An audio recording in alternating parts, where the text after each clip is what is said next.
Hello everyone. ਤਾਂ ਇੱਕ ਵਾਰ ਫਿਰ ਤੋਂ ਤੁਹਾਡਾ ਆਪਣੇ ਇਸ YouTube ਚੈਨਲ 'ਤੇ ਬਹੁਤ-ਬਹੁਤ ਸਵਾਗਤ ਹੈ ਜੀ। ਤਾਂ ਅੱਜ ਦੀ ਇਸ ਵੀਡੀਓ ਦੇ ਵਿੱਚ ਅਸੀਂ ਗੱਲਬਾਤ ਕਰਾਂਗੇ UGC ਨੈੱਟ ਬਾਰੇ। ਉਸ ਨੂੰ ਡਿਟੇਲ ਦੇ ਨਾਲ ਜਾਣਾਂਗੇ ਕਿ ਕਿਹੜੇ ਜੋ ਸਟੂਡੈਂਟ ਹੈ ਉਹ ਫਾਰਮ ਫਿਲ ਕਰ ਸਕਦੇ ਨੇ, ਅਤੇ ਫਿਰ ਜਾਣਾਂਗੇ ਕਿ ਜਿਹੜੇ ਸਟੂਡੈਂਟ ਨੇ ਹੁਣ ਮਾਸਟਰ ਕੇਡਰ ਦੀ ਤਿਆਰੀ ਕੀਤੀ ਹੈ ਉਹਨਾਂ ਨੂੰ ਕੀ ਬੈਨੀਫਿਟ ਹੋਇਆ ਹੈ ਜੋ UGC ਨੈੱਟ ਹੈ ਜਲਦੀ ਹੋਣ ਦਾ। ਜਿਵੇਂ ਕਿ ਸਾਨੂੰ ਪਤਾ ਹੈ ਕਿ ਜੂਨ ਦੇ ਵਿੱਚ ਹੁੰਦਾ ਹੈ ਨੈੱਟ, ਬਟ ਇਸ ਵਾਰ ਮਈ ਦੇ ਵਿੱਚ ਹੋਣ ਜਾ ਰਿਹਾ ਕਿਉਂਕਿ ਪਿਛਲਾ ਜੋ ਹੈ ਨੈੱਟ ਹੋ ਨਹੀਂ ਪਾਇਆ ਸੀ ਦਸੰਬਰ ਵਾਲਾ। ਤੁਹਾਨੂੰ ਡਿਟੇਲ ਨਾਲ ਦੇਖਾਂਗੇ ਕਿ ਮਾਸਟਰ ਕੇਡਰ ਦੇ ਸਟੂਡੈਂਟਸ ਜਿਨ੍ਹਾਂ ਨੇ ਹੁਣ ਦਿੱਤਾ, ਚਾਹੇ ਉਹ ਕਲੀਅਰ ਹੋਏ ਹੈ ਚਾਹੇ ਉਹ ਨਹੀਂ ਕਲੀਅਰ ਹੋਇਆ, ਉਹਨਾਂ ਨੂੰ ਕੀ ਬੈਨੀਫਿਟ ਹੋਇਆ ਹੈ। ਤਾਂ ਸਭ ਤੋਂ ਪਹਿਲਾਂ ਅਸੀਂ UGC ਨੈੱਟ ਨੂੰ ਡਿਟੇਲ ਦੇ ਨਾਲ ਜਾਣਾਂਗੇ, ਉਸ ਤੋਂ ਬਾਅਦ ਉਸਦੀ ਜੋ ਮਾਸਟਰ ਕੇਡਰ ਵਾਲੇ ਸਟੂਡੈਂਟ ਸੀ ਉਹਨਾਂ ਬਾਰੇ ਡਿਸਕਸ਼ਨ ਕਰਾਂਗੇ। ਤਾਂ ਜੇਕਰ ਤੁਸੀਂ ਚੈਨਲ 'ਤੇ ਨਵੇਂ ਹੋ ਤਾਂ ਸਭ ਤੋਂ ਪਹਿਲਾਂ ਇਸ ਨੂੰ ਸਬਸਕ੍ਰਾਈਬ ਕਰ ਲਓ। ਤਾਂ ਆਓ ਅੱਜ ਦੀ ਵੀਡੀਓ ਨੂੰ ਸ਼ੁਰੂ ਕਰਦੇ ਹਾਂ ਜੀ। ਤਾਂ ਜਿਵੇਂ ਕਿ ਤੁਹਾਨੂੰ ਕੱਲ੍ਹ ਹੀ ਦੱਸਦਾ ਸੀ ਕਿ 2 ਫੈਬ ਤੋਂ ਲੈ ਕੇ 2 ਮਾਰਚ ਤੱਕ ਜੋ ਨੇ ਤੁਸੀਂ ਫਾਰਮ ਫਿਲ ਕਰ ਸਕਦੇ ਹੋ। 1000 ਜੋ ਹੈ ਜਨਰਲ ਵਾਲਿਆਂ ਦੀ ਫੀਸ ਹੈ, 500 ਜੋ ਹੈ ਜਨਰਲ EWS OBC ਦੀ ਹੈ, ਉਸ ਤੋਂ ਬਾਅਦ 250 ਜੋ ਹੈ SC ਵਾਲਿਆਂ ਦੀ ਹੈ, ਅਤੇ 5 to 9 ਮਾਰਚ ਤੱਕ ਤੁਸੀਂ ਕਰੈਕਟ ਕਰ ਸਕਦੇ ਹੋ ਐਪਲੀਕੇਸ਼ਨ ਫਾਰਮ ਨੂੰ। ਡੇਟਸ ਤੁਹਾਨੂੰ ਕੱਲ੍ਹ ਹੀ ਦੱਸਤੀਆਂ ਸੀ। ਟਾਈਮਿੰਗ 180 ਮਿੰਟਸ ਹੈ। ਇਹ ਕੱਲ੍ਹ ਸਾਰੀ ਆਪਾਂ ਗੱਲ ਕਰ ਚੁੱਕੇ ਹਾਂ। ਤਾਂ ਅੱਗੇ ਦੇਖਦੇ ਹਾਂ ਇਸ ਵਿੱਚ ਆਪਾਂ ਨੂੰ ਕੀ ਹੋਰ ਗਿਵਨ ਹੈ। ਅੱਗੇ ਜੋ ਆਪਾਂ ਨੂੰ ਸਟੈਪ ਦਿੱਤੇ ਹੋਏ ਆ ਕਿ ਤੁਸੀਂ ਫਾਰਮ ਨੂੰ ਕਿਵੇਂ ਫਿਲ ਕਰ ਸਕਦੇ ਹੋ, ਇਹ ਤੁਸੀਂ ਰੀਡ ਕਰ ਲੈਣੇ ਹੈ। ਆਪਾਂ ਸਿਰਫ ਮੇਨ ਪੁਆਇੰਟਸ 'ਤੇ ਗੱਲ ਕਰਾਂਗੇ। PDF ਅਗਰ ਕਿਸੇ ਨੂੰ ਚਾਹੀਦੀ ਹੋਵੇ ਤਾਂ ਕਮੈਂਟ ਕਰਕੇ ਦੱਸ ਸਕਦਾ, ਉਸ ਨੂੰ ਜੋ ਹੈ ਲਿੰਕ ਡਿਸਕ੍ਰਿਪਸ਼ਨ ਦੇ ਵਿੱਚ ਮਿਲ ਜਾਏਗਾ। ਤਾਂ ਮੇਨ ਆਪਾਂ ਪੈਟਰਨ ਦੇਖਦੇ ਹਾਂ ਐਗਜ਼ਾਮੀਨੇਸ਼ਨ ਦਾ ਕੀ ਹੁੰਦਾ। 100 ਮਾਰਕਸ ਦਾ ਫਸਟ ਪੇਪਰ ਹੁੰਦਾ ਜਿਹਦੇ ਵਿੱਚ 50 ਕੁਐਸਚਨ ਹੁੰਦੇ ਹੈ। ਸੈਕਿੰਡ ਜੋ ਹੈ 200 ਮਾਰਕਸ ਦਾ ਹੁੰਦਾ ਜਿਸ ਦੇ ਵਿੱਚ 100 ਕੁਐਸਚਨ ਹੁੰਦੇ ਹੈ।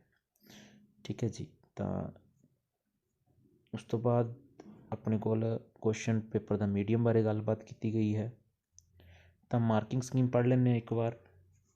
ਜੋ ਹਰ ਕੁਐਸਚਨ ਹੈ 2 ਨੰਬਰ ਦਾ ਹੁੰਦਾ। ਹਰੇਕ ਕਰੈਕਟ ਕੁਐਸਚਨ ਲਈ 2 ਨੰਬਰ ਕੈਂਡੀਡੇਟ ਨੂੰ ਦਿੱਤੇ ਜਾਂਦੇ ਹੈ। ਨੈਗੇਟਿਵ ਮਾਰਕਿੰਗ ਨਹੀਂ ਹੈ ਇਨਕਰੈਕਟ ਰਿਸਪੌਂਸ ਲਈ। ਅੱਗੇ ਹੈ ਕਿ ਅਗਰ ਜੋ ਅਨਅਟੈਂਪਟ ਜਨ ਕੁਐਸਚਨ ਹੈ ਉਹਨਾਂ ਦੇ ਕੋਈ ਵੀ ਤੁਹਾਨੂੰ ਨੰਬਰ ਨਹੀਂ ਮਿਲਣਗੇ। ਜੇ ਕੋਈ ਕੁਐਸਚਨ ਇਨਕਰੈਕਟ ਪਾਇਆ ਜਾਂਦਾ ਹੈ ਐਗਜ਼ਾਮ ਹੋਣ ਤੋਂ ਬਾਅਦ ਤਾਂ ਉਸ ਦੇ ਵਿੱਚ ਉਹਨਾਂ ਕੈਂਡੀਡੇਟਸ ਨੂੰ ਹੀ ਨੰਬਰ ਦਿੱਤੇ ਜਾਣਗੇ ਜਿਨ੍ਹਾਂ ਨੇ ਉਸ ਕੁਐਸਚਨ ਨੂੰ ਅਟੈਂਪਟ ਕੀਤਾ ਹੋਏਗਾ।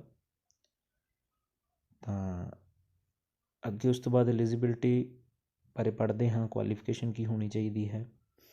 ਤਾਂ 55% ਜੋ ਹੈ ਮਾਰਕਸ ਹੋਣੇ ਚਾਹੀਦੇ ਆ ਮਾਸਟਰ ਡਿਗਰੀ ਦੇ ਵਿੱਚ। ਤਾਂ ਉਸ ਤੋਂ ਬਾਅਦ ਏਜ ਤੁਸੀਂ ਦੇਖ ਸਕਦੇ ਹੋ JRF ਲਈ 31 ਈਅਰ ਤੋਂ ਜ਼ਿਆਦਾ ਏਜ ਨਹੀਂ ਹੋਣੀ ਚਾਹੀਦੀ। ਅਸਿਸਟੈਂਟ ਪ੍ਰੋਫੈਸਰ ਦੇ ਲਈ ਕੋਈ ਵੀ ਏਜ ਦੀ ਪ੍ਰੋਬਲਮ ਨਹੀਂ ਹੈ, ਕੋਈ ਅਪਰ ਏਜ ਲਿਮਿਟ ਨਹੀਂ ਹੈ। ਤਾਂ ਇਸ ਤੋਂ ਬਾਅਦ ਤੁਸੀਂ ਦੇਖ ਸਕਦੇ ਹੋ ਸੈਂਟਰ, ਬਹੁਤ ਸਾਰੇ ਸੈਂਟਰ ਜੋ ਹੈ ਇਸ 'ਤੇ ਆਪਸ਼ਨ ਦਿੱਤੀ ਹੋਈ ਹੈ। ਜੋ ਤੁਹਾਡੇ ਨਜ਼ਦੀਕ ਹੋਏਗਾ ਤੁਸੀਂ ਉਸ ਨੂੰ ਫਿਲ ਕਰ ਸਕਦੇ ਹੋ। ਪੇਪਰ ਜੋ ਹੈ ਔਨਲਾਈਨ ਹੁੰਦਾ ਹੈ। ਤਾਂ ਇਹ ਕੁਛ ਮੇਨ ਪੁਆਇੰਟ ਸੀਗੇ। PDF ਬਹੁਤ ਲੰਬੀ ਹੈ, ਸਾਰੀ ਆਪਾਂ ਡਿਸਕਸ ਨਹੀਂ ਕਰ ਪਾਵਾਂਗੇ। ਤਾਂ ਇਸ ਦਾ ਲਿੰਕ ਤੁਹਾਨੂੰ ਡਿਸਕ੍ਰਿਪਸ਼ਨ 'ਚ ਦੇ ਦਿਆਂਗੇ, ਉੱਥੇ ਤੁਸੀਂ ਪੜ੍ਹ ਸਕਦੇ ਹੋ। ਅਗਰ ਕੋਈ ਕੁਛ ਨੂੰ ਕਿਸੇ ਵੀ ਸਟੂਡੈਂਟ ਡਾਊਟ ਹੋਵੇ ਉਹ ਪੁੱਛ ਸਕਦਾ ਹੈ ਜੀ। ਮੇਨ ਗੱਲ 'ਤੇ ਆਉਂਦੇ ਹਾਂ ਕਿ ਜਿਨ੍ਹਾਂ ਸਟੂਡੈਂਟਸ ਨੇ ਹੁਣ ਮਾਸਟਰ ਕੇਡਰ ਦਿੱਤਾ ਹੈ ਉਹਨਾਂ ਨੂੰ ਇਸ ਦਾ ਕੀ ਬੈਨੀਫਿਟ ਹੈ। ਜਿਵੇਂ ਕਿ ਅਸੀਂ ਜਾਣਦੇ ਹੀ ਹਾਂ ਕਿ ਬਹੁਤ ਸਾਰੇ ਸਟੂਡੈਂਟਸ ਨੇ ਮਾਸਟਰ ਕੇਡਰ ਦਿੱਤਾ ਹੈ ਹੁਣੇ। ਜਿਨ੍ਹਾਂ ਸਟੂਡੈਂਟ ਨੇ ਮਾਸਟਰ ਕੇਡਰ ਦਿੱਤਾ ਹੈ, ਚਾਹੇ ਉਹ ਮੈਥ ਦਾ ਦਿੱਤਾ ਹੈ, ਇੰਗਲਿਸ਼, ਹਿੰਦੀ, ਪੰਜਾਬੀ, ਤਾਂ ਉਹਨਾਂ ਨੂੰ ਇੱਕ ਹੀ ਐਡਵਾਈਸ ਹੈ ਕਿ ਉਹ ਨੈੱਟ ਵੀ ਜ਼ਰੂਰ ਫਿਲ ਕਰਨ। ਆਪਾਂ ਹੁਣੇ ਦੇਖਾਂਗੇ ਸਿਲੇਬਸ ਬਾਰੇ। ਮੈਂ ਤੁਹਾਨੂੰ ਮੈਥ ਦਾ ਸਿਲੇਬਸ ਦਿਖਾ ਦਿੰਦਾ ਕਿ ਕਿੰਨਾ ਕੁ ਜੋ ਹੈ ਡਿਫਰੈਂਸ ਹੈ। ਤਾਂ ਆਪਾਂ ਨਜ਼ਰ ਮਾਰਦੇ ਹਾਂ ਪਹਿਲਾਂ ਮਾਸਟਰ ਕੇਡਰ ਵਾਲੇ ਸਿਲੇਬਸ 'ਤੇ, ਫਿਰ ਨੈੱਟ ਦੇ ਸਿਲੇਬਸ 'ਤੇ। ਤਾਂ ਇਹ ਸਿਲੇਬਸ ਤੁਹਾਡੇ ਸਾਹਮਣੇ ਹੈ ਜਿਸ ਦੀ ਤੁਸੀਂ ਹੁਣੇ ਤਿਆਰੀ ਕੀਤੀ ਹੈ ਮੈਥ ਵਾਲੇ ਸਟੂਡੈਂਟਸ ਨੇ। First topic matrix and determinant ਸੀ। ਦੂਸਰਾ ਸੈੱਟ ਥਿਊਰੀ ਸੀ, ਸੀਕੁਐਂਸ ਸੀਰੀਜ਼ ਸੀ, ਬਾਈਨੋਮੀਅਲ ਸੀ, ਕੰਟੀਨਿਊਟੀ ਡਿਫਰੈਂਸ਼ੀਏਬਿਲਿਟੀ ਸੀ, ਐਪਲੀਕੇਸ਼ਨ ਡੈਰੀਵੇਟਿਵ ਸੀ, ਲਿਮਿਟਸ ਡੈਰੀਵੇਟਿਵ ਸੀ, ਡਿਫਰੈਂਸ਼ੀਅਲ ਇਕੁਏਸ਼ਨ ਸੀ, ਵੈਕਟਰ ਸਪੇਸ ਸੀ, ਲੀਨੀਅਰ ਇਨਕੁਐਲਿਟੀ ਸੀ, ਫਿਰ ਕੋਨਿਕ ਸੈਕਸ਼ਨ ਸ਼ੁਰੂ ਹੋ ਗਿਆ ਸੀ, ਸਟੇਟ ਲਾਈਨ ਸੀ, 3D ਸੀ, ਕੰਪਲੈਕਸ ਨੰਬਰ ਸੀ, ਟ੍ਰਿਗਨੋਮੈਟ੍ਰਿਕ ਫੰਕਸ਼ਨ ਸੀ, ਪਰਮੋਟੇਸ਼ਨ ਕੰਬੀਨੇਸ਼ਨ ਸੀ, ਗਰੁੱਪ ਥਿਊਰੀ ਸੀ, ਨੂਮੈਰੀਕਲ ਸੀ, number theory, mathematical reasoning, statistics and probability. ਤਾਂ ਇਹ ਸਿਲੇਬਸ ਜੋ ਹੈ ਤੁਸੀਂ ਤਿਆਰ ਕਰਕੇ ਗਏ ਸੀ। ਤਾਂ ਹੁਣ ਆਪਾਂ ਇੱਕ ਵਾਰ ਨੈੱਟ ਦੇ ਸਿਲੇਬਸ 'ਤੇ ਨਜ਼ਰ ਮਾਰਦੇ ਹਾਂ। ਤਾਂ ਫਸਟ ਐਨਾਲਿਸਿਸ ਹੈ, ਸੈੱਟ ਥਿਊਰੀ ਪੜ੍ਹ ਚੁੱਕੇ ਹੋ ਤੁਸੀਂ। ਕਾਊਂਟੇਬਲ ਅਨਕਾਊਂਟੇਬਲ ਸੈੱਟ ਬਾਰੇ ਵੀ ਤੁਸੀਂ ਪੜ੍ਹਿਆ ਹੋਏਗਾ। ਸੀਕੁਐਂਟ ਸੀਰੀਜ਼ ਕਨਵਰਜੈਂਟ ਬਾਰੇ ਵੀ ਤੁਸੀਂ ਪੜ੍ਹਿਆ ਹੈ। ਉਸ ਤੋਂ ਬਾਅਦ ਆਪਣੇ ਕੋਲ ਬਲਜੈਨੋ ਵੈਸਟਰਨ ਥਿਊਰਮ ਅਤੇ ਹੈਨ-ਬੋਰਲ ਥਿਊਰਮ ਹੈ। ਉਸ ਤੋਂ ਬਾਅਦ ਤੁਸੀਂ ਕੰਟੀਨਿਊਟੀ ਯੂਨੀਫਾਰਮ ਕੰਟੀਨਿਊਟੀ ਬਾਰੇ ਵੀ ਤਿਆਰੀ ਕਰਕੇ ਗਏ ਹੋਵੋਗੇ। Sequence and series of function ਬਾਰੇ ਵੀ ਤੁਸੀਂ ਪੜ੍ਹਿਆ ਹੋਏਗਾ। ਇਹਨਾਂ ਤੁਸੀਂ syllabus maybe master cadre ਦੇ ਵਿੱਚ ਪੜ੍ਹ ਕੇ ਗਏ ਹੋਵੋਗੇ। ਠੀਕ ਹੈ ਜੀ। ਤਾਂ ਉਸ ਤੋਂ ਬਾਅਦ ਜੋ ਹੈ ਲੀਨੀਅਰ ਅਲਜੈਬਰਾ, ਤਾਂ ਵੈਕਟਰ ਸਪੇਸ, ਸਬ ਸਪੇਸ, ਇਹ ਵੀ ਜੋ ਹੈ ਉਸ ਦੇ ਸਿਲੇਬਸ ਦੇ ਵਿੱਚ ਸੀ ਮਾਸਟਰ ਕੇਡਰ ਦੇ ਵਿੱਚ। ਉਸ ਤੋਂ ਬਾਅਦ ਮੈਟ੍ਰਿਕ, ਰੈਂਕ ਐਂਡ ਡਿਟਰਮੀਨੈਂਟ, ਇਹ ਵੀ ਜੋ ਹੈ ਸਿਲੇਬਸ ਦੇ ਵਿੱਚ ਸੀ, ਆਪਾਂ ਹੁਣੇ ਨਜ਼ਰ ਮਾਰੀ ਹੈ। Eigen values and eigen vector ਬਾਰੇ ਵੀ ਤੁਸੀਂ ਉੱਥੇ ਪੜ੍ਹ ਕੇ ਗਏ ਹੋਵੋਗੇ। ਜੋ ਮੈਟ੍ਰਿਕ ਰੀਪ੍ਰਜੈਂਟੇਸ਼ਨ ਆਫ ਲੀਨੀਅਰ ਟਰਾਂਸਫੋਰਮੇਸ਼ਨ, ਇਹ BA ਜਾਂ BSc ਫਾਈਨਲ ਈਅਰ ਵਿੱਚ ਹੁੰਦਾ, ਜਿਨ੍ਹਾਂ ਨੇ PU ਦੇ ਅੰਡਰ ਕੀਤੀ ਹੈ, ਇਹ ਉੱਥੋਂ ਦਾ ਟੌਪਿਕ ਹੈ। ਉਸ ਤੋਂ ਬਾਅਦ ਕੰਪਲੈਕਸ ਐਨਾਲਿਸਿਸ ਹੈ, ਤਾਂ ਇਹ ਵੀ ਆਪਾਂ ਦੇਖਿਆ ਕਿ ਤੁਸੀਂ ਉੱਥੇ ਪੜ੍ਹਿਆ ਹੈ। ਕੁਝ ਟੌਪਿਕ ਜੋ ਹੈ ਉਹ ਮਾਸਟਰ ਡਿਗਰੀ ਦਾ ਹੈ। ਉਸ ਤੋਂ ਬਾਅਦ ਪਰਮੋਟੇਸ਼ਨ ਕੰਬੀਨੇਸ਼ਨ ਵੀ ਸੀ ਉੱਥੇ, permutation and combination, pigeon hole principle, ਤਾਂ ਇਹ ਵੀ ਤੁਸੀਂ ਉੱਥੇ ਪੜ੍ਹਿਆ ਹੈ। ਆਈਲਰ ਫੰਕਸ਼ਨ ਵੀ ਤੁਸੀਂ ਉੱਥੇ ਪੜ੍ਹਿਆ ਹੈ। ਗਰੁੱਪ, ਸਬ ਗਰੁੱਪ, ਨਾਰਮਲ ਸਬ ਗਰੁੱਪ, ਕੋਸ਼ੀਐਂਟ ਗਰੁੱਪ, ਇਹ ਵੀ ਤੁਸੀਂ ਜੋ ਹੈ ਮਾਸਟਰ ਕੇਡਰ ਦੇ ਸਿਲੇਬਸ ਦੇ ਵਿੱਚ ਪੜ੍ਹਿਆ ਹੈ। ਰਿੰਗਸ ਬਾਰੇ ਵੀ ਤੁਸੀਂ ਪੜ੍ਹਿਆ ਹੈ। ਉਸ ਤੋਂ ਬਾਅਦ ਜੋ ਹੈ ਆਰਡੀਨਰੀ ਡਿਫਰੈਂਸ਼ੀਅਲ ਇਕੁਏਸ਼ਨ ਦਾ ਵੀ ਕੁਝ ਪਾਰਟ ਤੁਸੀਂ ਉੱਥੇ ਕੀਤਾ ਹੈ। ਤਾਂ ਨੂਮੈਰੀਕਲ ਅਨੈਲਿਸਿਸ ਤਾਂ ਬਿਲਕੁਲ ਹੀ ਸੇਮ ਹੈ ਜੋ ਤੁਸੀਂ ਮਾਸਟਰ ਕੇਡਰ ਦੇ ਵਿੱਚ ਕੀਤਾ ਹੈ, ਤਾਂ ਬਿਲਕੁਲ ਸੇਮ ਹੈ ਨੂਮੈਰੀਕਲ ਅਨੈਲਿਸਿਸ ਤਾਂ। ਉਸ ਤੋਂ ਬਾਅਦ ਜੋ ਹੈ ਕੈਲਕੂਲਸ ਵੇਰੀਏਸ਼ਨ, ਇਹ ਤੁਸੀਂ ਨਹੀਂ ਪੜ੍ਹਿਆ। ਲੀਨੀਅਰ ਇੰਟੈਗਰਲ ਇਕੁਏਸ਼ਨ ਨਹੀਂ ਪੜ੍ਹਿਆ। ਕਲਾਸੀਕਲ ਮਕੈਨਿਕਸ ਨਹੀਂ ਪੜ੍ਹਿਆ। ਤਾਂ ਜੋ ਨੈਕਸਟ ਹੈ ਸਟੈਟਿਸਟਿਕਸ, ਉਹ ਕਰਨ ਦੀ ਜ਼ਰੂਰਤ ਵੀ ਨਹੀਂ ਹੈ। ਤਾਂ ਤੁਸੀਂ ਦੇਖਿਆ ਕਿ ਬਹੁਤ ਸਾਰਾ ਸਿਲੇਬਸ ਤੁਸੀਂ ਕਵਰ ਕਰ ਚੁੱਕੇ ਹੋ। ਅਤੇ ਤੁਸੀਂ ਇਹ ਵੀ ਦੇਖੋ, ਜੋ ਤੁਸੀਂ ਨਹੀਂ ਪੜ੍ਹਨਾ ਉਹ ਹੈ ਇੱਕ ਤਾਂ ਕੋਨਿਕ ਸੈਕਸ਼ਨ, ਉਹ ਜੋ ਹੈ ਨੈੱਟ ਦੇ ਪੇਪਰ 'ਚ ਨਹੀਂ ਆਉਂਦਾ। ਬਾਈਨੋਮੀਅਲ ਥਿਊਰਮ ਬਾਰੇ ਵੀ ਨਹੀਂ ਕੁਛ ਆਉਂਦਾ। ਉਸ ਤੋਂ ਬਾਅਦ ਐਪਲੀਕੇਸ਼ਨ ਆਫ ਡੈਰੀਵੇਟਿਵ ਬਾਰੇ ਵੀ ਜ਼ਿਆਦਾ ਨਹੀਂ ਪੁੱਛਿਆ ਜਾਂਦਾ। ਤਾਂ ਸਟ੍ਰੇਟ ਲਾਈਨਸ, ਇਸ ਬਾਰੇ ਵੀ ਨਹੀਂ, ਕੋਨਿਕ ਸੈਕਸ਼ਨ ਤਾਂ ਹੈ ਹੀ ਨਹੀਂ। 3D ਬਾਰੇ ਵੀ ਨਹੀਂ ਪੁੱਛਿਆ ਜਾਂਦਾ। ਟ੍ਰਿਗਨੋਮੈਟ੍ਰਿਕ ਫੰਕਸ਼ਨ ਵੀ ਬਾਰੇ ਨਹੀਂ ਪੁੱਛਿਆ ਜਾਂਦਾ। ਤਾਂ ਬਹੁਤ ਸਾਰਾ ਸਿਲੇਬਸ ਹੈ ਜਿਹੜਾ ਤੁਸੀਂ ਨਹੀਂ ਵੀ ਕਰਨਾ, ਅਤੇ ਬਹੁਤ ਸਾਰਾ ਸਿਲੇਬਸ ਤੁਸੀਂ ਐਡਵਾਂਸ ਹੀ ਕਰ ਚੁੱਕੇ ਹੋ। ਬਸ ਇੰਨਾ ਹੈ ਕਿ ਜੋ ਸਿਲੇਬਸ ਕੀਤਾ ਹੈ ਉਸ ਨੂੰ ਥੋੜ੍ਹਾ ਡੀਪਲੀ ਪੜ੍ਹਨਾ ਪਏਗਾ, ਅਤੇ ਜੋ 3-4 ਟੌਪਿਕ ਨਵੇਂ ਹੈ ਉਹ ਤੁਹਾਨੂੰ ਪੜ੍ਹਨੇ ਪੈਣਗੇ। ਤੁਹਾਡਾ ਇੱਕ ਵਾਰ ਫਲੋ ਬਣਿਆ ਹੋਇਆ, ਤੁਸੀਂ ਬਹੁਤ ਸਾਰੀ ਤਿਆਰੀ ਕਰਕੇ ਪੇਪਰ ਦਿੱਤਾ ਹੈ, ਤਾਂ ਤੁਸੀਂ ਇਸ ਨੂੰ ਫਲੋ ਨੂੰ 2 ਮੰਥ ਹੋਰ ਕੰਟੀਨਿਊਸ ਕਰ ਸਕਦੇ ਹੋ, ਕਿਉਂਕਿ ਪੇਪਰ ਜੋ ਹੈ ਆਪਣੇ ਕੋਲ ਫਰਵਰੀ ਚੱਲ ਰਿਹਾ ਹੈ। ਫਰਵਰੀ, ਮਾਰਚ, ਅਪ੍ਰੈਲ 3 ਮੰਥ ਨੇ ਆਪਣੇ ਕੋਲ। ਤਾਂ ਜਿਨ੍ਹਾਂ ਦਾ ਮਾਸਟਰ ਕੇਡਰ ਕਲੀਅਰ ਹੋ ਗਿਆ ਉਹ ਵੀ ਫਿਲ ਕਰ ਸਕਦਾ ਹੈ, ਜਿਨ੍ਹਾਂ ਦਾ ਮਾਸਟਰ ਕੇਡਰ ਕਲੀਅਰ ਨਹੀਂ ਹੋਇਆ ਉਹ ਵੀ ਫਿਲ ਕਰ ਸਕਦਾ ਹੈ। ਅਗਰ ਤੁਹਾਡੇ ਕੋਲ ਜੋ ਹੈ ਮਾਸਟਰ ਡਿਗਰੀ ਹੈ, ਜਾਂ ਫਿਰ ਤੁਹਾਡਾ ਮਾਸਟਰ ਡਿਗਰੀ ਦਾ ਫਸਟ ਸਮੈਸਟਰ ਜੋ ਹੈ ਕਲੀਅਰ ਹੋ ਚੁੱਕਿਆ ਹੈ, ਠੀਕ ਹੈ ਜੀ, ਤਾਂ ਤੁਸੀਂ ਜੋ ਹੈ ਫਿਲ ਕਰ ਸਕਦੇ ਹੋ। ਤਾਂ ਆਪਾਂ ਤਾਂ ਇਹ ਮੈਥ ਦੀ ਗੱਲ ਸੀ। ਇਹ ਮੈਥ ਮੇਰਾ ਸਬਜੈਕਟ ਮੈਥ ਹੈ, ਤਾਂ ਮੈਥ ਬਾਰੇ ਡਿਸਕਸ ਕਰ ਰਿਹਾ ਹਾਂ। ਬਾਕੀ ਜੋ ਲੈਂਗੁਏਜਿਸ ਨੇ, ਇੰਗਲਿਸ਼, ਪੰਜਾਬੀ, ਹਿੰਦੀ, ਤਾਂ ਪੰਜਾਬੀ ਅਤੇ ਹਿੰਦੀ ਦੀਆਂ ਤਾਂ ਪੋਸਟਾਂ ਬਹੁਤ ਥੋੜ੍ਹੀਆਂ ਸੀ ਮਾਸਟਰ ਕੇਡਰ 'ਚ, ਅਸੀਂ ਜਾਣਦੇ ਹੀ ਹਾਂ। ਤਾਂ ਉਹਨਾਂ ਦਾ ਜੋ ਸਿਲੇਬਸ ਹੈ, ਉਹਨਾਂ ਜੋ PDF ਹੈ ਮੈਂ ਡਿਸਕ੍ਰਿਪਸ਼ਨ ਦੇ ਵਿੱਚ ਪਾ ਦਿਆਂਗਾ। ਤਾਂ ਜੋ ਵੀ ਇੰਗਲਿਸ਼, ਪੰਜਾਬੀ ਜਾਂ ਹਿੰਦੀ ਦੇ ਕੈਂਡੀਡੇਟ ਨੇ, ਤਾਂ ਉਹ PDF ਚੈੱਕ ਕਰਕੇ ਕਮੈਂਟ ਦੇ ਵਿੱਚ ਜ਼ਰੂਰ ਦੱਸਣ ਕਿ ਜੋ ਨੈੱਟ ਦਾ ਸਿਲੇਬਸ ਹੈ ਉਸ ਦੇ ਵਿੱਚ ਮਾਸਟਰ ਕੇਡਰ ਦਾ ਕਿੰਨੇ % ਸਿਲੇਬਸ ਹੈ, ਠੀਕ ਹੈ ਜੀ। ਤਾਂ ਮੈਂ PDF ਤੁਹਾਨੂੰ ਪ੍ਰੋਵਾਈਡ ਕਰਵਾ ਦਿਆਂਗਾ। ਤੁਸੀਂ ਬਸ ਇੰਨਾ ਜ਼ਰੂਰ ਦੱਸਣਾ ਕਮੈਂਟ ਕਰਕੇ ਕਿ ਕਿੰਨਾ ਸਿਲੇਬਸ ਹੈ, ਕਿੰਨੇ % ਸਿਲੇਬਸ ਹੈ ਜੋ ਮਾਸਟਰ ਕੇਡਰ ਦਾ ਹੈ ਅਤੇ ਨੈੱਟ ਦੇ ਵਿੱਚ ਵੀ ਹੈ।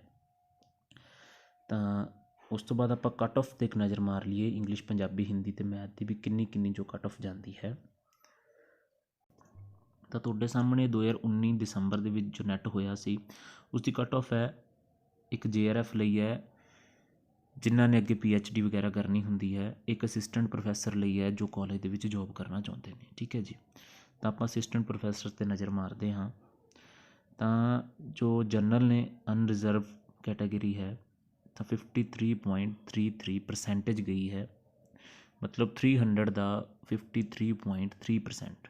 ਠੀਕ ਹੈ ਜੀ, ਤਾਂ ਇਸ ਨੂੰ ਅਗਰ ਤੁਸੀਂ ਕੈਲਕੂਲੇਟ ਕਰੋ ਤਾਂ 160 ਮਾਰਕਸ ਦੇ ਜੋ ਹੈ ਨੀਅਰ ਅਬਾਊਟ ਬਣਦਾ ਹੈ। ਠੀਕ ਹੈ ਜੀ, ਤਾਂ 160 'ਤੇ ਜਨਰਲ ਵਾਲਿਆਂ ਦੀ ਜੋ ਹੈ ਕੱਟ ਆਫ ਗਈ ਸੀ, 160 'ਤੇ ਕਲੀਅਰ ਹੋ ਗਿਆ ਸੀ ਨੈਟ। 300 ਦੇ ਵਿੱਚੋਂ ਨੈਗੇਟਿਵ ਮਾਰਕਿੰਗ ਇਸ ਦੇ ਵਿੱਚ ਨਹੀਂ ਹੁੰਦੀ। ਅੱਗੇ EWS 49 ਹੈ, ਤਾਂ ਇਸ ਨੂੰ ਜੇ ਤੁਸੀਂ ਸੋਲਵ ਕਰੋਗੇ ਉਹ 148 ਦੇ ਨੀਅਰ ਅਬਾਊਟ ਬਣੇਗਾ। ਤਾਂ ਇਹ EWS ਹੈ। ਉਸੇ ਤਰ੍ਹਾਂ ਬਾਕੀ ਜੋ ਕੈਟਾਗਰੀ ਹੈ ਨੀਚੇ ਜਾ ਰਹੀ ਹੈ, ਤਾਂ ਤੁਸੀਂ ਕੱਟ ਆਫ 'ਤੇ ਨਜ਼ਰ ਮਾਰ ਹੀ ਲਈ ਹੈ ਕਿ 300 ਦੇ ਵਿੱਚੋਂ ਅਗਰ ਜਨਰਲ ਵਾਲਾ 160 ਲੈਂਦਾ ਹੈ ਤਾਂ ਉਸ ਦਾ ਜੋ ਨੈਟ ਹੈ ਕਲੀਅਰ ਹੋ ਜਾਂਦਾ ਹੈ। ਹਰ ਸਾਲ ਥੋੜ੍ਹਾ ਬਹੁਤ ਹੀ ਉੱਪਰ ਨੀਚੇ ਹੁੰਦਾ, ਜ਼ਿਆਦਾ ਕੋਈ ਫਰਕ ਨਹੀਂ ਪੈਂਦਾ। ਇਸ ਤੋਂ ਬਾਅਦ ਆਪਾਂ ਨਜ਼ਰ ਮਾਰਦੇ ਹਾਂ ਤਾਂ ਇੰਗਲਿਸ਼ ਦੇ ਵਿੱਚ ਅਨਰਿਜ਼ਰਵ ਕੈਟਾਗਰੀ ਲਈ ਲੈਕਚਰਰ ਵਾਸਤੇ, ਅਸਿਸਟੈਂਟ ਪ੍ਰੋਫੈਸਰ ਵਾਸਤੇ 54.67 ਗਈ ਸੀ ਜੋ cut off, means near about 163 162 ਦੇ ਸੀ। ਅਤੇ ਨੀਚੇ ਜੋ ਹੈ EWS 'ਤੇ 49, ਤਾਂ 49 ਜੇ ਤੁਸੀਂ ਇਸ ਨੂੰ ਕੈਲਕੂਲੇਟ ਕਰੋਗੇ ਤਾਂ ਉਹੀ 148 ਦੇ ਜੋ ਹੈ ਨੀਅਰ ਅਬਾਊਟ ਕੱਟ ਆਫ ਗਈ ਸੀ 300 ਦੇ ਵਿੱਚੋਂ। ਠੀਕ ਹੈ ਜੀ, ਅੱਗੇ ਡਿਫਰੈਂਟ ਕੈਟਾਗਰੀਜ਼ ਦੀ ਤੁਹਾਨੂੰ ਕੱਟ ਆਫ ਦਿੱਤੀ ਗਈ ਹੈ। ਠੀਕ ਹੈ ਜੀ, ਤਾਂ ਹਿੰਦੀ ਦੇ ਵਿੱਚ ਤੁਸੀਂ ਦੇਖੋ 59.33 ਗਈ ਹੈ ਕੱਟ ਆਫ, ਤਾਂ 178 ਦੇ ਜੋ ਹੈ ਨੀਅਰ ਅਬਾਊਟ ਹੈ। ਤਾਂ ਅੱਗੇ 54 ਹੈ, ਤਾਂ 163 ਦੇ ਜੋ ਹੈ ਨੀਅਰ ਅਬਾਊਟ ਕੱਟ ਆਫ ਗਈ ਹੈ। ਨੈਗੇਟਿਵ ਮਾਰਕਿੰਗ ਇਸ ਦੇ ਵਿੱਚ ਨਹੀਂ ਹੁੰਦੀ ਹੈ। ਤਾਂ ਵੱਧ ਤੋਂ ਵੱਧ ਜੋ ਇੰਨੀ ਕੱਟ ਆਫ ਜਾਂਦੀ ਹੈ, ਉਸ ਤੋਂ ਬਾਅਦ OBC SC ST ਉਹਨਾਂ ਦੀ ਉਵੇਂ ਕੱਟ ਆਫ ਜੋ ਹੈ ਕੈਟਾਗਰੀ ਦੇ ਅਕੋਰਡਿੰਗ ਕੱਟਦੀ ਜਾਂਦੀ ਹੈ ਜੀ। ਤਾਂ ਇਸ ਤੋਂ ਬਾਅਦ ਆਪਾਂ ਮੈਥ ਦੀ ਕੱਟ ਆਫ ਦੇਖਦੇ ਹਾਂ ਅਸਿਸਟੈਂਟ ਪ੍ਰੋਫੈਸਰ ਲਈ। ਤਾਂ ਜਨਰਲ ਲਈ 48.27। ਠੀਕ ਹੈ ਜੀ, ਤਾਂ 200 ਦਾ ਐਗਜ਼ਾਮ ਹੁੰਦਾ ਸਾਇੰਸ ਵਾਲਿਆਂ ਦਾ, ਇਸ ਵਿੱਚ ਨੈਗੇਟਿਵ ਮਾਰਕਿੰਗ ਹੁੰਦੀ ਹੈ। ਤਾਂ ਪਰਸੈਂਟੇਜ ਜਦੋਂ ਮਾਰਕਸ 'ਚ ਕਨਵਰਟ ਕਰਾਂਗੇ ਤਾਂ ਆਪਣੇ ਕੋਲ 96 97 ਦੇ ਨੀਅਰ ਅਬਾਊਟ ਬਣੇਗੀ ਜਨਰਲ ਦੀ ਜੋ ਕੱਟ ਆਫ ਗਈ ਸੀ ਅਸਿਸਟੈਂਟ ਪ੍ਰੋਫੈਸਰ ਦੇ ਲਈ, ਜਾਂ ਆਪਾਂ ਕਹੀਏ ਲੈਕਚਰਰਸ਼ਿਪ ਦੇ ਲਈ। EWS ਲਈ 43.3 87 ਦੇ ਨੀਅਰ ਅਬਾਊਟ ਬਣਦਾ। ਅੱਗੇ ਆਪਣੇ ਕੋਲ ਜੋ ਕੈਟਾਗਰੀ ਹੈ OBC 83 ਪੁਆਇੰਟ ਸਮਥਿੰਗ 83 ਦੇ ਜੋ ਹੈ ਨੀਅਰ ਅਬਾਊਟ ਬਣੇਗੀ ਆਪਣੇ ਕੋਲ ਕੱਟ ਆਫ। ਤਾਂ ਜਿਵੇਂ ਜਿਵੇਂ ਅੱਗੇ ਕੈਟਾਗਰੀ ਵੱਲ ਜਾ ਰਹੇ ਹਾਂ ਉਵੇਂ ਆਪਣੇ ਕੋਲ ਜੋ ਹੈ ਕੱਟ ਆਫ ਘਟਦੀ ਜਾ ਰਹੀ ਹੈ। ਤਾਂ ਇਹ ਆਪਾਂ ਕੱਟ ਆਫ ਦੀ ਡਿਸਕਸ਼ਨ ਕੀਤੀ ਹੈ ਕਿ ਕਿੰਨੀ ਜੋ ਹੈ ਕੱਟ ਆਫ ਜਾਂਦੀ ਹੈ। ਤਾਂ ਇਹ ਹੀ ਦੱਸਣਾ ਸੀ ਕਿ ਜਿਨ੍ਹਾਂ ਨੇ ਹੁਣ ਤਿਆਰੀ ਕੀਤੀ ਹੈ ਉਹ ਜੋ ਹੈ ਤਿਆਰੀ ਕਰ ਲੈਣ ਨੈਟ ਦੀ। ਆਪਣੇ ਕੋਲ 2-3 ਮੰਥ ਹੈ। ਤਾਂ ਉਮੀਦ ਹੈ ਕਿ ਜੁਆਇਨਿੰਗ ਵੀ ਜਿਨ੍ਹਾਂ ਦਾ ਕਲੀਅਰ ਹੋ ਗਿਆ ਮਾਸਟਰ ਕੇਡਰ ਅਪ੍ਰੈਲ ਦੇ ਵਿੱਚ ਹੀ ਹੋਣੀ ਹੈ, ਉਮੀਦ ਹੈ। ਤਾਂ ਤੁਹਾਡੇ ਕੋਲ ਟਾਈਮ ਹੈ, ਤੁਸੀਂ ਆਪਣਾ ਜੋ ਫਲੋ ਬਣਿਆ ਹੈ ਉਸ ਨੂੰ ਕੰਟੀਨਿਊ ਕਰੋ, ਕਿਉਂਕਿ ਇੱਕ ਵਾਰ ਫਲੋ ਟੁੱਟਣ ਤੋਂ ਬਾਅਦ ਬਣਾਉਣਾ ਬਹੁਤ ਔਖਾ ਹੈ, ਤੁਸੀਂ ਜਾਣਦੇ ਹੀ ਹੋ। ਤਾਂ ਤੁਸੀਂ ਅਪਲਾਈ ਕਰੋ, ਦੇਸ਼ ਦੀ ਤਿਆਰੀ ਕਰੋ। ਤਾਂ ਲੈਂਗੁਏਜਿਸ ਵਾਲਿਆਂ ਦੇ ਅੱਗੇ ਇਹੀ ਰਿਕੁਐਸਟ ਹੈ ਜਿਨ੍ਹਾਂ ਨੇ ਹੁਣ ਮਾਸਟਰ ਕੇਡਰ ਦਿੱਤਾ ਇੰਗਲਿਸ਼ ਪੰਜਾਬੀ ਹਿੰਦੀ, ਉਹ ਨੈਟ ਦਾ ਸਿਲੇਬਸ ਦੇਖਣ, ਤੁਹਾਨੂੰ ਲਿੰਕ ਡਿਸਕ੍ਰਿਪਸ਼ਨ ਦੇ ਵਿੱਚ ਦੇਵਾਂਗੇ। ਅਤੇ ਕਮੈਂਟ ਬਾਕਸ ਦੇ ਵਿੱਚ ਜ਼ਰੂਰ ਦੱਸੋ ਕਿ ਕਿੰਨਾ % ਸਿਲੇਬਸ ਹੈ ਜੋ ਮਾਸਟਰ ਕੇਡਰ ਦੇ ਵਿੱਚ ਹੈ ਅਤੇ ਜੋ ਨੈਟ ਦਾ ਵੀ ਸਿਲੇਬਸ ਹੈ। ਠੀਕ ਹੈ ਜੀ, ਤਾਂ ਅਗਰ ਤੁਹਾਨੂੰ ਇਨਫੋਰਮੇਸ਼ਨ ਚੰਗੀ ਲੱਗੀ ਹੈ ਤਾਂ ਵੀਡੀਓ ਨੂੰ ਲਾਈਕ ਕਰ ਦਿਓ, ਇਸ ਨੂੰ ਸ਼ੇਅਰ ਕਰ ਦਿਓ। ਅਗਰ ਤੁਸੀਂ ਚੈਨਲ 'ਤੇ ਨਵੇਂ ਹੋ ਤਾਂ ਇਸ ਨੂੰ ਸਬਸਕ੍ਰਾਈਬ ਕਰ ਲਓ ਅਤੇ ਨੋਟੀਫਿਕੇਸ਼ਨ ਬੈਲ ਨੂੰ ਪ੍ਰੈਸ ਕਰ ਲਓ। ਥੈਂਕ ਯੂ ਜੀ।